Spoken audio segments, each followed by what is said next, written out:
There's this amazing story about faithfulness from the Old Testament, the Jewish scriptures, about a man called Abraham and his nephew Lot. Abraham is on a journey. God's asked him to go and to keep going until he says stop. And Abraham doesn't know it, but he's going to eventually find the land of Israel. So he's wandering around, and it's a big commitment for him. He needs to take his wife and his servants and his flocks of sheep and his herds of cattle, and there's a lot of them. and as nomads, really, they need to kind of look after themselves. But as part of that, Abraham commits to take his nephew Lot with him.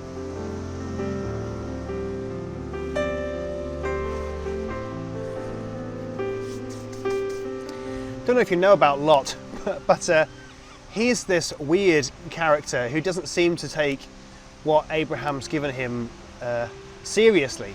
So there's Lot kind of with Abraham, and it gets to a point where Lot's doing really well and Abraham's doing really well, and there's too many people for the land that they're on. You know, the land can only have so many people on it. And so Lot complains, and he says, look, this is no good, we're going to have to separate. But Abraham remembers his promise, and he wants to be faithful. So he says to Lot, okay, have a look down there. You can see everywhere around us. Where would you like to take? And Lot says, I want to go down there. And he points down to this really fertile land, valley, which has got these two brilliant cities in them. And he's like, I want to go down there. So Abraham gives him first choice. He says, you take wherever you want to, and we'll go the other way. I mean, how is that for fulfilling on your promise, for taking care of somebody, giving them the best, and just believing that God is going to take care of you as well? So off he goes. Lot goes off into these two cities, which are called Gomorrah and Sodom.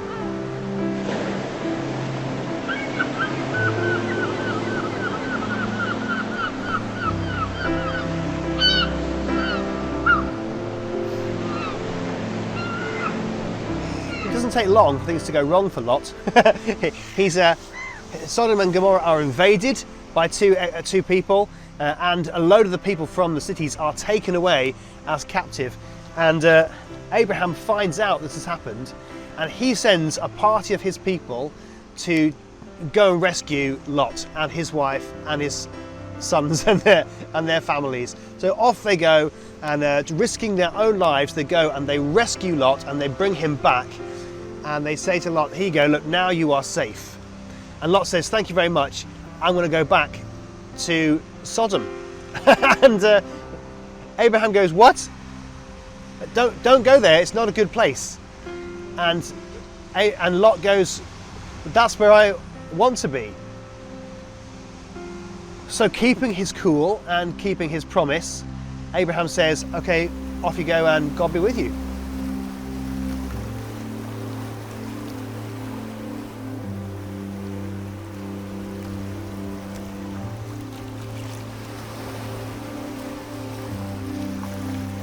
The reason that Abraham doesn't want Lot to go down to this place called Sodom is that it's basically become like Gotham.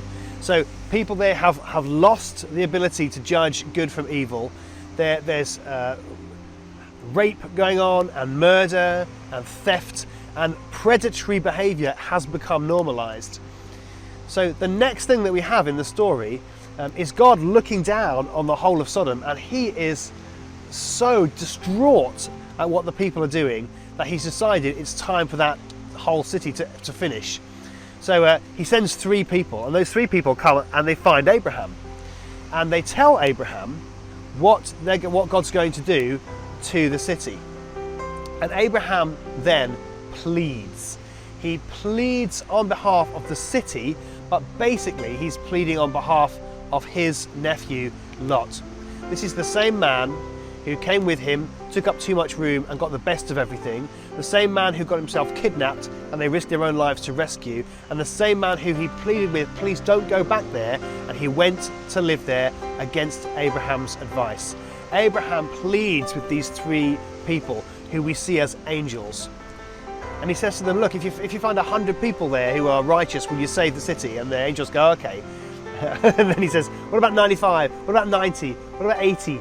And the conversation goes on until he says just a handful of people. You know, if you found a handful of people, and maybe if there's just one righteous person in there, the angel goes, you know, okay, we'll do it. But they can't find anyone.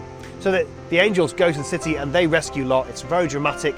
Fire rains down from heaven, wipes the city out, and Lot's wife actually also, as she dies in the process.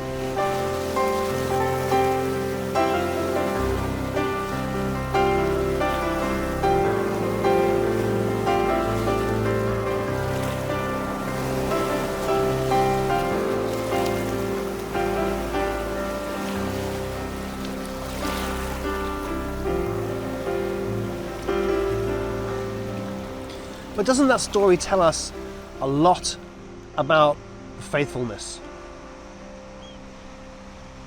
Doesn't it tell us a lot about Abraham's character?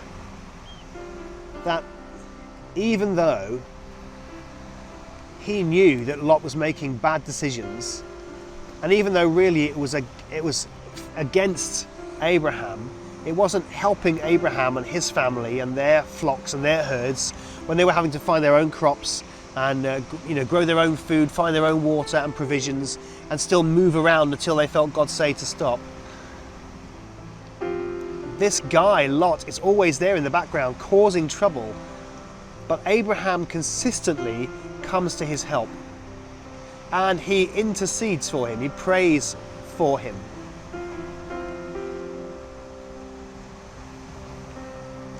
I wonder what that has to tell us about the way that we should react to the people that we are taking care of. Maybe we've made promises to people that we know we need to keep. Maybe it's to do with our children or our partners. Maybe it's to do with a promise we've made in a business transaction. Maybe it's something about us and God. It's definitely how God treats us. He is faithful to us. The amount of times that I know with my lifestyle or my words or my thought life or my attitudes, actually I have betrayed God and I've done what Lot did. Against God's advice, I've waded on in to situations which I know actually in the end are going to hurt me, and God rescues me and He intercedes for me. Prays for me. I think I'd want to say that if you're wondering where God is at the moment, if you're asking yourself the question, God, do you even love me? Do you even care? Have I gone too far and there's no way back for me? But the Bible tells me that Jesus Himself is praying for you right now, that God is for you and not against you, and His faithfulness to you is unending and unquestioned.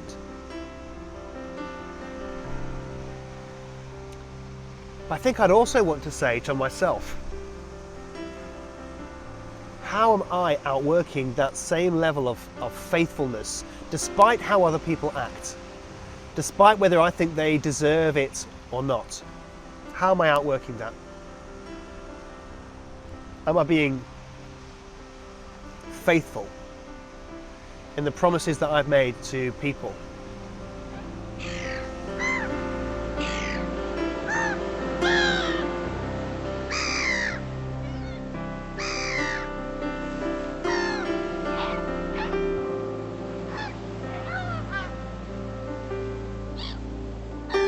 So what does that look like if we take the Abraham story seriously? I think it looks like journeying with people. It looks like including them when they want to leave, allowing them to leave. It looks like providing for them. It looks like praying for them. It looks like rescuing them, coming to their help when they need help, even if they are the ones who left you. It means consistency.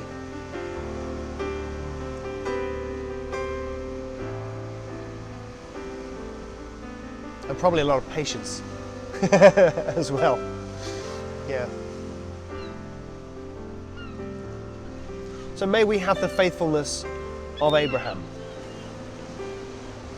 May we know that God's faithfulness to us is even greater. And may we discover what it means to have faith inside faithfulness.